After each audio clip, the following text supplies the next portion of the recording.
Hello, ladies and gentlemen. This is Eddie Marcus again. Got some things I want to share with you. Hope it will be beneficial in the life that we continue to expose ourselves to every day. One thing I wanted to focus on was terrorism. We talk about fighting against terrorism.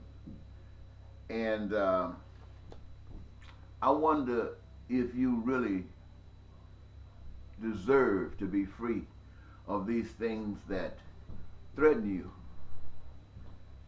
And if so, what is the evidence? Or if we don't know, what are the requirements? Well, a lot of folks think that dealing with these problems of terrorism could be dealt with by building walls or doing everything possible that we can to keep people from crossing the borders into our country unless we can significantly get some benefit out of their presence here. Otherwise, we try to keep people in control overseas by our power, by our might. You know, these are kind of things that we've experienced in our lifetimes. These are the policies not just of this country, but of every country that seeks to survive in a dangerous world. And we see this isn't working, so we keep on repeating things that have failed already, thinking that now, because we got it in our hands, we can carry it forward. That is something that we do quite frequently, I'm sure you would agree. I'm not even stretching it there. But I only say that because I want you to consider a different way of making America great. Rather than continue doing what we have been doing, why don't we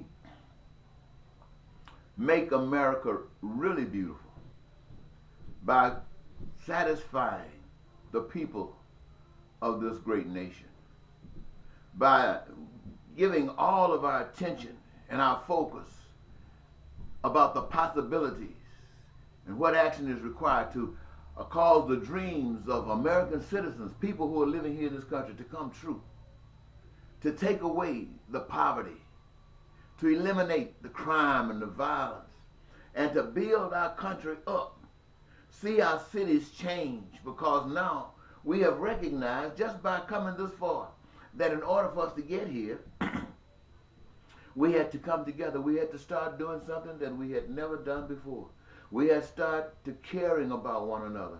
We have started to look at each other as our protector of that dream that we have.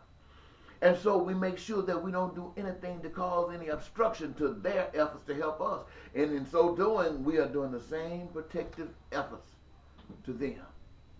And we see our nation and our streets and our cities become beautiful. We see our people stopping to have to slave, working so hard that they're opening up now to new dreams and new aspirations. Let the world see America in its greatest beauty.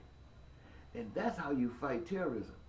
Because every nation seeing what has happened to this country will want to be exactly like this country. They won't be killing us because of how wonderful our lives are. No, they will be saying, help us to be wonderful just like you.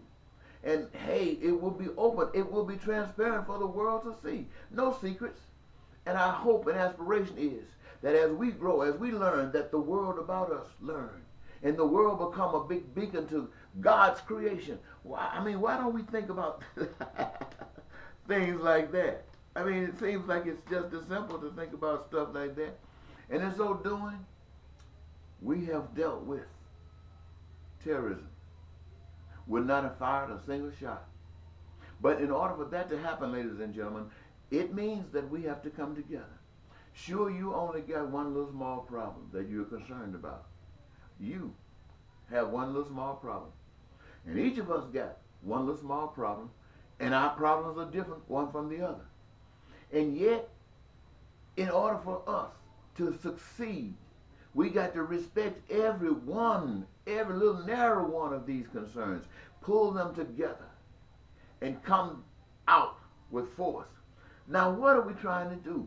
In order to be successful here, our goal is not just try to get somebody to change here, but to deliver a system whereby this is the outcome of our effort.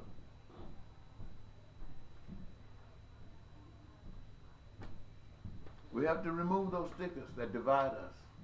We have to come together. We have to teach a world within a world, because the powers that be does not see what we're talking about. And they will never see it if we can't see it. And if we can't see it, we can't be it. I'm asking you to see it right now. Think about this. It's not hard. It is very simple. A little kid, 2 years old, can understand this. That's why it's been given to us this way, so we can all understand it. So we can say, that's it. And we can change this world by becoming what we say we want the world to be. Is that asking too much? I want to thank you so very much for giving me this your time, and I hope the Spirit is moving and you get something out of this that would motivate you to do something, to engage yourself in something that someone else is doing, or come up with something of your own, with the focus being freedom for people, blessedness for people, everybody having a wonderful life. Let that always be our focus. Always be our focus. And when you got compassion and your concern is for the benefit of everybody, you don't have anything to fear. You do not have anything to fear. You don't worry about it. You can't fear, because it is the light. It is the knowledge. It is the truth that sets you free from the fear. If you didn't know what you know, and you were just trying to do something, you'd have to consider what you also know about what can happen to you from the outside. But when you know the good stuff, when you know the real stuff, the divine stuff, it doesn't matter.